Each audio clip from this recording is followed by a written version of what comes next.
I died at the hands of Iranian bombs. My buddy died at the hand of an Iranian bomb. My gunner lost his legs to an Iranian bomb. This deal is not good for America, and it's not good for Israel, and it's definitely not good for peace. My name is Michael Prejean. I'm the Executive Director of Veterans Against the Deal. And we started this organization as a counter to what the White House was putting out, that if you're against this deal, you're a warmonger, an ideologue, or illogical. And we thought the best way to counter that argument was simply by putting veterans' voices out there. Veteran voices going back 36 years that know this enemy very well. The voices of families of the fallen, the voices of veterans like Sergeant Robert Bartlett here, the voices of parents like Billy Vaughn, to make sure that America remembers who this enemy is, because it hasn't changed. I'm a Gold Star father, the father of Special Operations Chief Aaron Carson Vaughn, who lost his life in Afghanistan on August 6, 2011, in the greatest loss in the history of naval special warfare. Your son gave his life.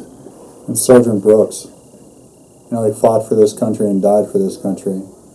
He left 2 girls at home, just like Mr. Vaughn's son did. He lost family, left them here at home.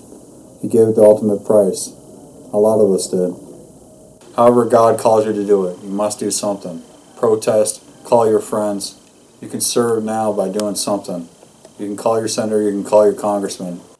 My son gave his life. He lost his life fighting for this republic. Not just him, but thousands of other Americans, and thousands of other Americans maimed and wounded, and their lives and their families' lives changed forever. We owe it to them to make sure that America is able to defend itself and not be compromised by making a deal with a terrorist regime that favors them and not our American defenders and our American citizens. What we're finding is the more we talk to elected officials about this deal, the more we find out how much they don't know about it. And when we look at this deal, especially the non-nuclear concessions made, we think about Justin, Amir, and Saeed, who remain in Iranian prisons because they were not part of the nuclear deal. Yet we were able to show dozens of generals who have American blood on their hands, dozens of organizations that have been working with Hezbollah and Hamas, and dozens of individuals who are actually responsible for Iran getting this close to a nuclear deal. We see them receiving sanctions relief while 3 Americans remain in prison.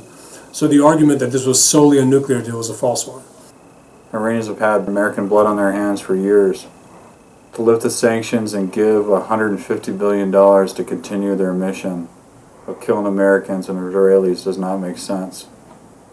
The blood of Americans will be in vain.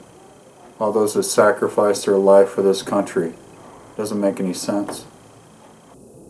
What America needs to know is this Iran deal actually rewards a general, a terrorist general, Qasem Soleimani, designated by the U.S. Department of Treasury as a terrorist. This is the general that actually shot protesters in the street in Tehran.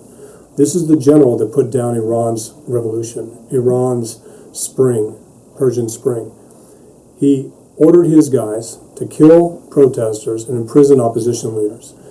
This general somehow found his way on the Iran deal and also received sanctions relief. This deal rewards him with more money, the ability to buy advanced weapons, and freedom of movement. That general is responsible for the death of over 500 Americans and the maiming of thousands, to include Sergeant Robert Bartlett, to include his best friend Sergeant Brooks, who sat next to him in the Humvee, includes a Floridian who lost his legs. Corporal Bishop. $180 billion go back to these generals who have American blood on their hands.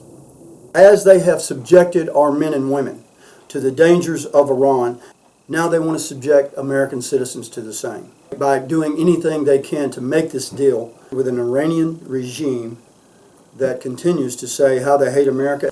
The Iran deal gives a regime that promotes terrorism and exports terrorism $150 billion, the ability to buy advanced weapons, and the ability to become a nuclear power if it doesn't cheat in 15 years, and if it cheats in less than a year.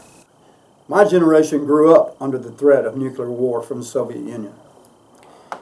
We went to school and had nuclear drills by getting under the table and doing various things to prepare if there were a nuclear strike from the Soviet Union. But the difference is we have a lot bigger problem today because we have a regime, there's almost no doubt in my mind, if they get a nuclear weapon, they will be pushing for a nuclear exchange. And America will be in more danger than it has ever been in my lifetime. We'll be able to have an ICBM capability in 8 years. They will be able to buy advanced weapons in 5 years. And they will get $150 billion now. Iran is already violating purchasing advanced weapons now with two signatories on the JCPOA. Both Russia and China are now helping Iran procure weapons that would negate an American airstrike, that would negate an Israeli airstrike on key facilities. It is unconscionable and horrific that we are on the verge, that our government, our Congress is on the verge of committing this crime against the United States Republic, against our children and against our defenders. This is criminal that this is being considered and on the verge of being done. And it's also criminal that we are exposing our greatest ally, Israel, to nuclear weapons in the hands of a terrorist regime in the Middle East. You can't call yourself a Christian and say that you would support this deal. You can't call yourself a Jew and support this deal.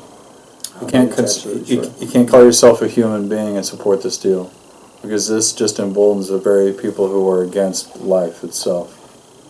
Americans need to know there's a lot more to this deal than simply saying that never equals 15 years, or that 24/7 equals 24 days and 7 weeks if we're lucky. There's so much more to this deal that Americans need to know. The more they'll find out, the more they'll be against it. Inform yourself about this deal and call your friends, call your family members, and tell them to call their senators and congressmen. I wore the uniform and served for you. You paid me to protect you, and I'm still trying to honor that deal right now. It's up to you. I can't protect you any more than giving you fair warning of what's coming. You need to protect yourself, call your senator, call your congressman. No deal with Iran.